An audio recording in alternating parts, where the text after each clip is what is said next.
भक्ति के किनारे जो रहता है ना, वह युद्ध नहीं करता, उसका मन अयोध्या बनता है। हम लोग कल अयोध्या कांड के बारे में ही श्रवण कर रहे थे। अयोध्या है क्या? जहां वध नहीं है, जहां झगड़ा नहीं है, वही अयोध्या है। और जहां अयोध्या है वही राम है। अयोध्या कांड का पाठ जो करता है उसका घर अयोध्या बनता है। जिस घर में दो भाइयों का झगड़ा होता हो, और उस घर में अयोध्या कांड का पाठ करना चाहिए, क्योंकि जहां दो भाइयों में झगड़ा हो वहां अगर पाठ करते हैं तो वो झगड़ा में शांति मिलती, झगड़ा नहीं होता फिर वहां। अयोध्या का मतलब है जहां वध नहीं है। अयोध्या का मतलब है जहां आपस में लड़ाई झगड़ा नहीं है, जहां कोई भेद नहीं है, वो अयोध्या है। अब कोई जैसे कहते हैं ना कि अयोध्या में झगड़ा भी हुआ, भेद हुआ, तो देखो जब भेद हुआ, मंथरा जैसे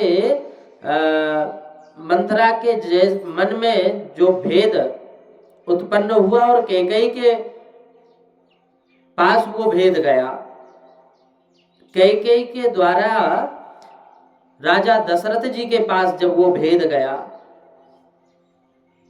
तभी तो राम जी वहां से निकले। जब तक भेद नहीं था, मन भेद मत भेद नहीं था, तब तक राम जी वहां थे। और जैसे मन भेद हो गया तो राम जी वहां से निकल गए। इस कलयुग में दो सगे भाई की भी एक घर में साथ रह नहीं सकते कभी भी। विवाह हुआ तो अलग होने की बात आ गई। संयुक्त कुटुंब परिवार की अपनी प्रथा अब भुलाई जा चुकी है। अब नहीं है वो चीज, नहीं जैसे पहले था। पहले लोग 50-50 लोग, 100-100 लोग एक परिवार में रहते थे। अब तो विचार करते हैं छोटा परिवार सुखी परिवार। संयुक्त कुटुंब की प्रथा अब धीरे धीरे विलुप्त होती चली गई, भूल गए लोग। संयुक्त कुटुंब की प्रथा अपने 3 महान ग्रंथों का आदर्श है। भगवान श्री कृष्ण बलराम दो भाई थे, पर एक ही घर था। राम लक्ष्मण भरत शत्रुघ्न 4 भाई थे, परंतु एक ही घर था। पांडव 5 थे, फिर भी एक ही घर था। भागवत, रामायण, महाभारत, इन तीनों ग्रंथों का आदर्श एक ही है, संयुक्त कुटुंब का। सब भाई आपस में मन उदार रखें, आंख में प्रेम रखें, तो घर में झगड़ा कभी नहीं होगा। और जिस घर में झगड़ा नहीं, अभी तो प्रेम है, वह घर नहीं है, बल्कि वो तीर्थ स्थान बन जाता है, अयोध्या बन जाएगा। और वहां जब अयोध्या बनेगा तो वहां राम जी निवास करेंगे, और जहां राम जी निवास करेंगे वहां मां भगवती पराम्बा जगत जननी मां जगदम्बा भी निवास करती। तीर्थ में रहो, यह ठीक है, परंतु तुम अपने शरीर को और घर को तीर्थ जैसा पवित्र बनाओ तो और उत्तम है। अयोध्या कांड का जिस घर में पाठ होता है वह घर अयोध्या जैसे बनता है। घर में भाई लोग अयोध्या कांड का पाठ करें तो झगड़ा हो ही नहीं सकता फिर कभी भी। अयोध्या कांड का यह फलश्रुति है कि अयोध्या कांड का जहां पाठ होता है वहां युद्ध कभी नहीं होता, वहां कलह नहीं होती। उस घर में हनुमान जी के पास दीपक जलाकर हनुमान जी को रामायण सुनाओ। और ग्रंथों में लिखा है कि महाराज स्वधाम पधारे, उस समय हनुमान जी साथ गए नहीं। जब राम जी स्वधाम पधारे भगवान, तो उस समय हनुमान जी नहीं गए, यहीं रह गए। तुम अयोध्या गए होगे, अयोध्या में सरजू गंगा के किनारे अनेक घाट हैं। सरजू गंगा का प्रवाह अति विशाल है। वहां एक घाट का नाम है गुप्त घाट। अयोध्या के साधु संत ऐसा कहते हैं कि राम जी यहाँ पधारे हैं और यहीं से गुप्त हुए हैं, स्वधाम पधारे हैं। अयोध्या की प्रजा को भी प्रभु ने मुक्ति दी है। राम जी ने हनुमान जी से कहा कि तुम चलो, लेकिन हनुमान जी ने मना कर दी, बोले प्रभु मुझे नहीं जाना अभी। जब तक श्री राम नाम जगत में है, श्री राम कथा जगत में है, तब तक मैं जगत में रहूंगा, मुझे वैकुंठ में भी आना नहीं है। श्री राम नाम में और श्री राम कथा में मुझे बहुत आनंद आता है, हनुमान जी कहते हैं। इसलिए हनुमान जी कहते हैं कि अभी हमें जाने की इच्छा नहीं है। श्री राम जी राम कथा सुनने के लिए हनुमान जी यहीं पर पृथ्वी पर रह रहे हैं और वैकुंठ नहीं गए। हनुमान जी महाराज अमर है। सप्त चिरंजीवियों में हनुमान जी का नाम है। जैसे अश्वस्थामा बलिर्व्यासो हनुमानश्च विभीषण, हनुमान जी का नाम आता है। कृपा परशुरामश्च सप्तैते चिरजीविना। अश्वस्थामा, बलि, व्यास जी, हनुमान जी, विभीषण जी, ये हमेशा पृथ्वी में है, धरती मृतलोक में है। कौन कौन?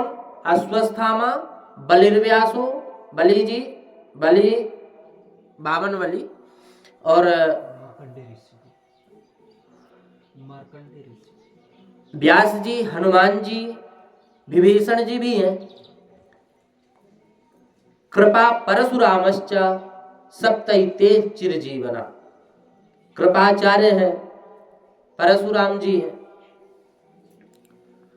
तो कृपा परशुरामश्च सप्तैते चिरजीवना, ये 7 अश्वस्थामा, बलि राजा, व्यास जी, हनुमान जी, विभीषण जी, कृपाचार्य और परशुराम, ये 7 चिरंजीव हैं और 7 विराजमान हैं। और कहाँ है? कहते हैं कि जहाँ राम जी की कथा होती है, जहाँ राम जी का कीर्तन होता है, वहीं हनुमान हाथ जोड़कर नतमस्तक होकर के प्रेम से पुलकित अश्रु भरी आंखों से तल्लीनता से सुनते भगवान हनुमान जी सुनते रहते हैं। राम जी की शक्ति इनमें समाई हुई है। हनुमान जी राक्षसों का राक्षस प्रवृत्तियां का विध्वंस करने वाले। हनुमान जी राक्षसों की जो वृत्तियां हैं, राक्षसी वृत्ति, उस राक्षसी वृत्तियों का, विचारों का हनन करने वाले हैं, विनाश करने वाले हैं। और राम जी की कथा जहां होती है वहां हनुमान जी पधारते हैं, विराजते हैं। परंतु पीछे कथा में कुंभकर्ण की स्त्री भी आती है। राम जी जहां जहां आते हैं, यत्र यत्र रघुनाथ, जहां जहां राम जी की कथा होती है, कहते हैं यत्र यत्र रघुनाथ कीर्तनम तत्र तत्र कृपमस्तकांजलिम वाष्पवारि पूर्ण लोचनम मारुतिम नमत राक्षसांतकम। हनुमान जी विराजते हैं कहाँ? जहां यत्र तत्र सर्वत्र, जहां भी राम जी की कथा होती है। यत्र यत्र रघुनाथ कीर्तन, भगवान का, राम जी का जहां कीर्तन होता है, तत्र तत्र कृपमस्तकांजलि, वहां वहां हनुमान जी महाराज विराजते हैं। कुंभकर्ण युद्ध में मारा गया, और जब मरा तो उसकी विधवा स्त्री, कुंभकर्ण जब मरा तो स्त्री विधवा हुई, और वो विधवा स्त्री भगवान के पास आती, आकर कहने लगी कि आपने मुझे, मेरे पति को मार दिया, मैं पति के बिना अब मुझे किसका आसरा है, किसका सहारा है, मैं अब कैसे समय व्यतीत करूं। तो भगवान ने कहा कि तू नाटक चेतक कुछ देखने जाया कर, इधर उधर कुछ देखेगी तो तेरा समय पास होता रहेगा। कुंभकर्ण की विधवा पत्नी ने कहा कि मैं वहां नहीं जाऊंगी, मैं पतिव्रता स्त्री हूं, तुमने मेरे पति को मारा है इसलिए मैंने तुम्हारे साथ वैर बढ़ाया है। अब इसलिए जहां लोग तुम्हारी कथा करेंगे, जहां तुम्हारी कथा करेंगे वहीं मैं जाऊंगी।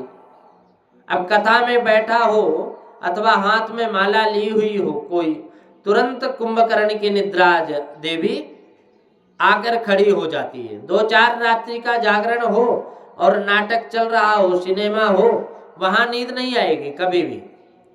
कथा हंसने के लिए नहीं, कथा ज्ञान के लिए है। राम जी